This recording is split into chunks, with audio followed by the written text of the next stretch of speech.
and welcome back to my YouTube channel, Peace Jones. Don't forget to like this video, to comment on this video, and to subscribe to this channel, okay? So you guys, as you know, I am doing a 10 episode series or segment on healing, right? Where I'm just taking you guys along for the journey back in time, where I have noticed things about myself, had to heal from things, really had to sit myself down, go into solitude, break down my trauma, understand my trauma, and try and get through things, okay? So if you guys haven't already checked out my healing playlist, Heal With Me, I do have a segment on there where I'm talking about how to heal from trauma without therapy. Because I know, number one, a lot of people just don't believe in therapy. Maybe they've had bad experiences. They don't trust people to help them out or to tell people their issues. Number two, therapy can be very expensive, even with insurance. And number three, apparently now therapy is like putting people on wait lists. Like a lot of therapists, I guess it's in such high demand that there's not enough therapists to cover the amount of people that are trying to sign up for it. So yeah, with all three of those things being said, please check out that video, because I have actually broken down the processes that I've taken to kind of heal a lot of my trauma without going to therapy. Now, I have been to therapy, but there was at least one profound time in my life where I like sat myself down, I went into solitude, and I really unpacked some things, right? Outside of therapy. And I believe that was like my best healing journey in life, right? So anyway, one of the major things that I speak about in that video is the fact that you have to kind of take yourself back to where it all started when you decide to go on your healing journey without therapy, and maybe even with therapy, right? And so when I go back to the moment that I felt like I had to please people, or I had the urge to kind of want to not make people angry, or to always satisfy people, or to not go against the grain, I would say that was definitely in childhood. And I would say that the reason why I started doing it was because I did not want to displease my grandmother, who, if you guys don't know already, she raised me. And I felt like if I could do everything right?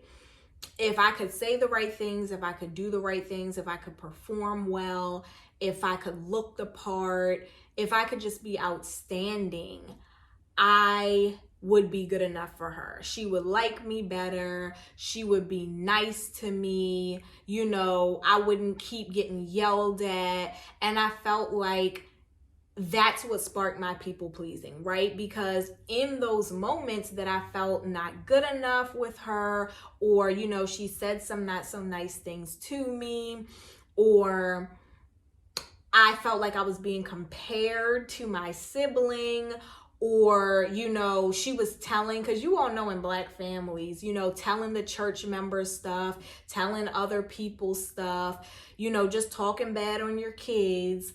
I felt like, okay, if I can avoid all of this stuff, which is obviously hurtful to a child, and obviously makes a child look within themselves, and obviously makes a child possibly lose confidence and self-esteem, you know, it made me feel like if I could avoid that by doing everything right and people pleasing her and everyone else, then maybe I'd be good enough. Maybe I wouldn't have to hear her on the phone telling people everything I did wrong. Or maybe I wouldn't have to hear her yelling at me every single day. Or maybe I would get more, you know, kudos and applause and recognition and love when I did do things right, you know? And so I think that kind of like, it put me in a headspace where it was like, if you just make everyone else happy, then you'll be good. Then you'll feel safe. Then you'll feel wanted.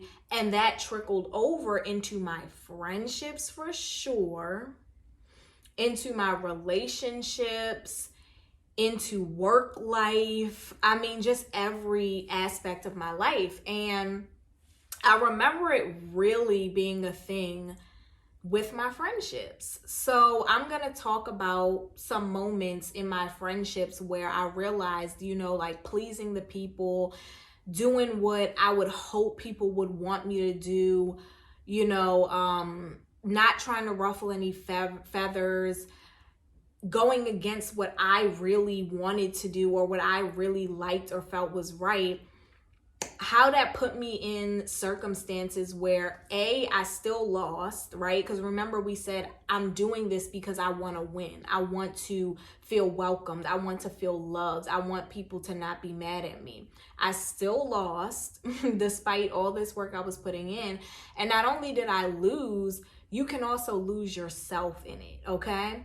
So I remember one friendship in particular where, don't get me wrong, like this friend was a really good person to be around. We had some really good times. We were very close. But I noticed that like every time I would come around, there was a need for something, and most of the times it was monetary. And it just started to feel like, is this a real, true, genuine friendship, or am I being used? And it didn't feel like that at first, but then I started to really piece things together and see things for what it was. It was like I would come around and all of a sudden people needed a ride. I would come around and all of a sudden people needed something to eat or drink. I would come around and all of a sudden people needed, the bottle, but I had to buy the bottle. Or like all the fun depended on me, or, just everything all eyes started to just fall on me when people were looking to do something or buy something or make something happen, right? And I remember seeing that clearly, feeling that clearly, but I just kept going along with it. I was literally just pushing it out. I was smiling through it. I was super uncomfortable. I knew what was going on, but I wanted to make everyone happy. I wanted to please everyone. I didn't want to make anyone mad. I didn't want to step on any toes. I didn't want to stand up for myself. So I just kept doing it until I couldn't do it anymore. And when I couldn't do it anymore, I feel like I had so much resentment built up, but I had never said anything. So I didn't know how to talk it out because I literally had never said anything. I had never hinted towards not liking how I was being treated. I had never said that, I would like more in return or for certain things to be reciprocated. I just kept doing it, right? I was like a doormat. And so by the time I got fed up, I felt like, well, I can't come to you and tell you how I feel because I never said that I had a problem with this, right? So I just kind of walked away from the friendship, very silent, just kind of let it go. And I remember thinking back, like, you gotta stop doing this. You gotta stop letting people walk all over top of you, never getting fed, right? You're feeding into people, but you're never getting fed. You're never getting things reciprocated. You're never getting things in return. People don't love you like you love them. They don't love you outwardly. They're not, supporting you, uplifting you, showing up for you, buying you things.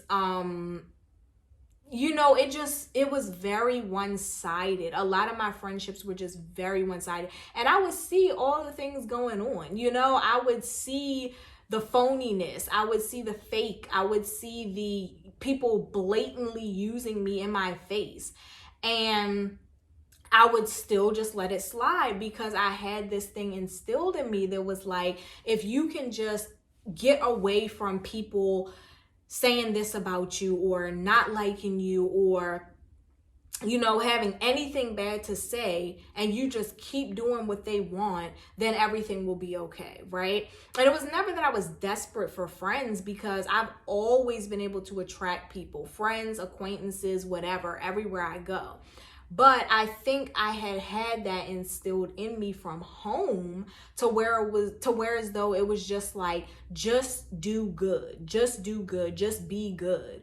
And when certain people see that in you in a friendship, they'll take advantage of that. Even if they don't realize they're taking advantage of it, even if they do love you, even if they do consider you a friend, when people see that vulnerability in you, they will take advantage of it, right? And so I just kept allowing that to happen. And then I have this really giving spirit and this really big heart. And I remember I was at this job and I had just started working there. So I actually was working there, but I had moved to a different location, right? So I had just started at this different location. Didn't barely know these people, right? And I was always such a giver in my life, right? Everybody gets a birthday present. Everybody gets a Valentine's Day gift. I just wanted to make people so happy. And that's actually in my personality. Like, I feel like my purpose on this earth is to help people. Period. Like, it brings me so much joy. I love seeing people happy. I love putting a smile on people's face. I love surprising people. I love thinking about people and making them feel special. So this was really in my personality. But the part where I say, like, okay, this could have ran into people pleasing is it just seems so unnecessary when I think back and I look back at it, right?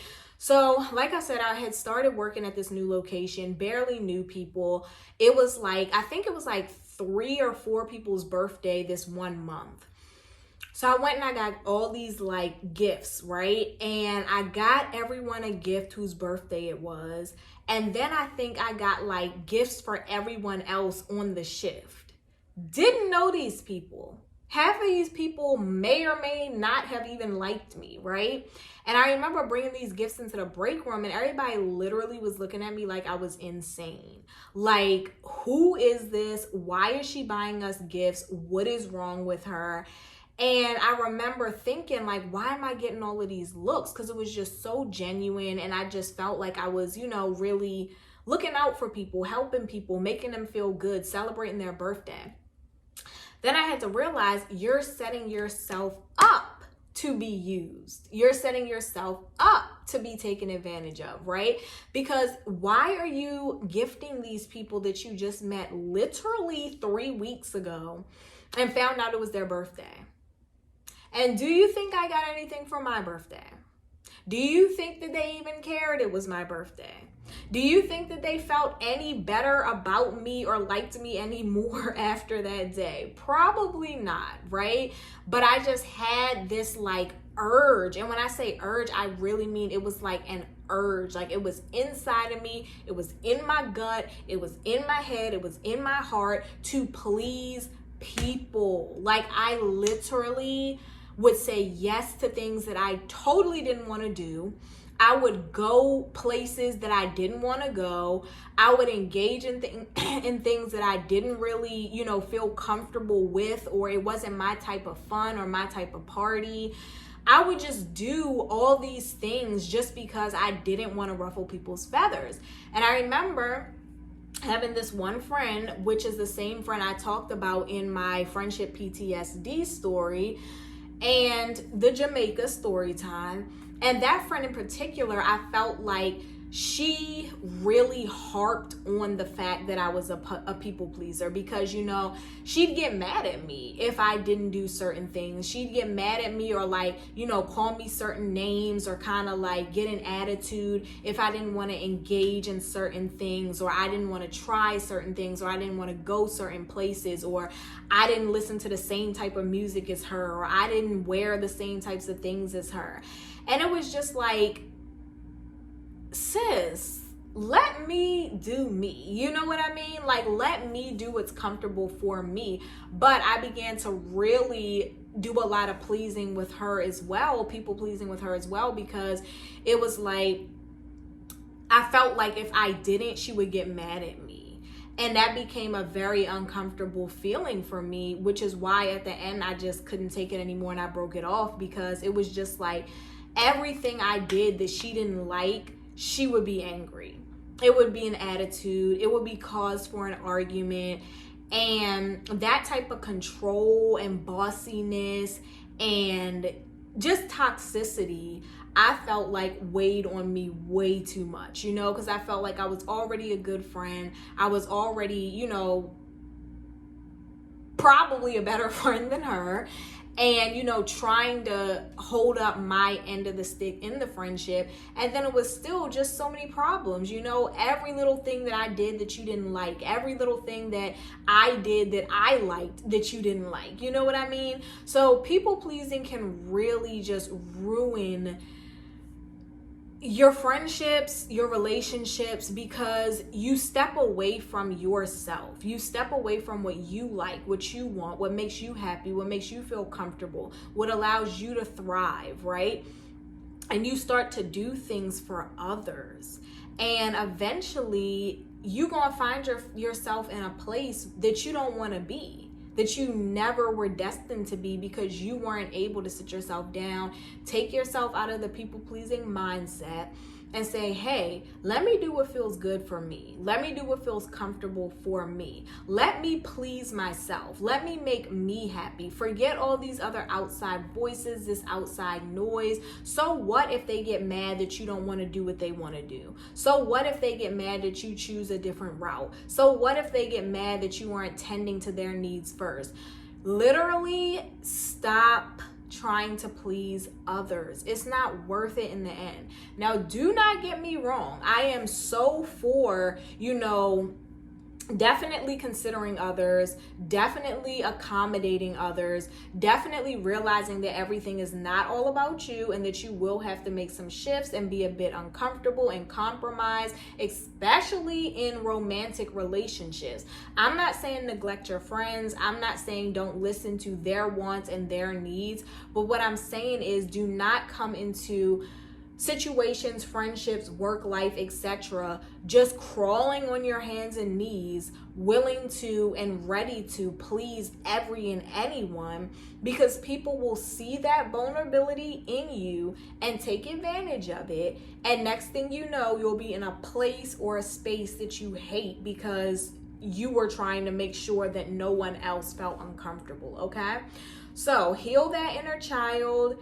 Figure out where you started to first feel like you had to please others.